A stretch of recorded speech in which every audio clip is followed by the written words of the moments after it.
माता की वंदे वंदे वंदे भारत माता।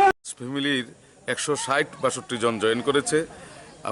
আমি মণ্ডল সভাপতি হিসাবে ওদেরকে বরণ করে নিয়েছি। আজকের এই সভায় উপস্থিত ছিলেন প্রদেশের সাধারণ সম্পাদিকা শ্রদ্ধেয়া পাপিয়া দত্ত মহাশয়া।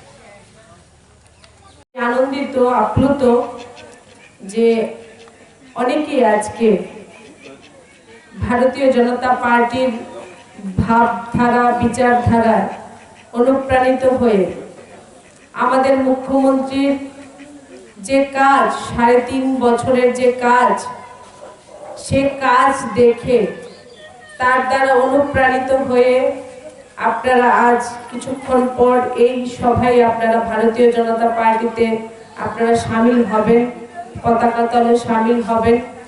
আপনাদেরকেও স্বাগত।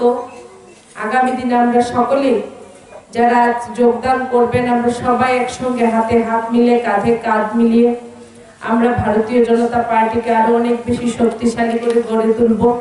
এই সংকল্প আজ আমরা এই সভায় নেব। এখানে বড় মাত্রায় আমার দিদিরা আছেন, আমার মায়েরা আছেন। এটা অনেকটা মহিলা মোর্চা সভা মনে হচ্ছে। আসলে ভারতীয় জনতা পার্টির এটা একটা আলাদা বিশেষত্ব। যেখানে যেখানে আমরা যাই, শুধুমাত্র সেটা রামনগর নয়, সমগ্র রাজ্যে দাদারা খারাপ পাবেন না। কারণ এটাই প্রমাণ, ঘর ঘর থেকে যখন 2018 সালের আগে আমার বোনেরা দিদিরা বেরিয়ে এসেছিলেন, তখনই আমরা পূর্ণ সংকেত পেয়েছিলাম যে পরিবর্তন, এবারে পরিবর্তন আর কেউ আটকাতে পারবে না। আমরা সবাই জানি, অনেক মনীষীরাও বলে গেছিলেন যে কোনো পরিবার, কোনো সমাজ, কোনো রাজ্য, কোনো রাষ্ট্রকে যদি এগিয়ে নিয়ে যেতে হয়, তাহলে সবার আগে ওই পরিবার, ওই সমাজ, ওই রাষ্ট্রের মহিলাদের এগিয়ে নিয়ে যেতে হবে। তাকে ক্ষমতায়ন দিতে হবে, তাকে তার সশক্তিকরণ করতে হবে। তা আমরা অনুভব করছি, আমরা দেখতে পাচ্ছি আজকে 3.5 বছরের সরকারের যে আমাদের বিপ্লব কুমার দেবজির যে উন্নয়নের যাত্রা চলছে ওনার হাত ধরে, ওনার সেই উন্নয়নের যাত্রার মধ্যে সবচেয়ে আগে যাদেরকে উনি রেখেছেন, ওনার লক্ষ্যতে যারা রয়েছেন, আমরা মহিলারা রয়েছি। আমাদের মহিলাদের সুরক্ষা রয়েছে, আমরা মহিলারা কি করে এগিয়ে যেতে পারি, সে সামাজিক ভাবে হোক, রাজনৈতিক ভাবে হোক, সেটা রয়েছে। এটাই আমাদের চিন্তা চেতনায়, আমাদের দলের চিন্তা চেতনায়, আমাদের রাজ্যের মুখ্যমন্ত্রীর চিন্তা চেতনায়। এরকম মুখ্যমন্ত্রী আমার জীবদ্দশায় কখনো দেখিনি।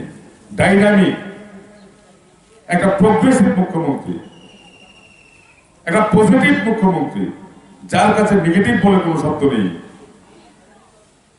ভারতবর্ষের 6টা রাজ্যে লাইট হাউস স্যাংশন হয়েছে প্রথম বারে। আমাদের নরেন্দ্র মোদীজি এবং আমাদের বিপ্লব দেবজি ঐকান্তিক প্রয়াসে আমাদের ত্রিপুরায় একটা, সেটাও আমাদের জায়গা বর্ডার গোলযোগ করে 1000 গরিব মানুষ সেখানে থাকতে পারবে। নিউজিল্যান্ডের থিমে তৈরি 10 তলা বিল্ডিং হবে, যেখানে ভূমিকম্পের ভয় থাকবে না, যেখানে ভেঙে যাওয়ার ভয় থাকবে না। আজীবন একটা গরিব মানুষ অনেক জায়গায় রাস্তায় থাকে, কোনো জায়গায় ভাড়াটিয়া থাকে, তার কাছে একটা ঘরের চাবি থাকবে। আমার ঘর, এই যে স্বাভিমান, এই যে অধিকার। আমি কারো বাড়িতে ভাড়াটিয়া থাকি না, আমি রাস্তায় সরকারি জায়গায় থাকি না, আমার একটা ঘর হয়েছে। এই যে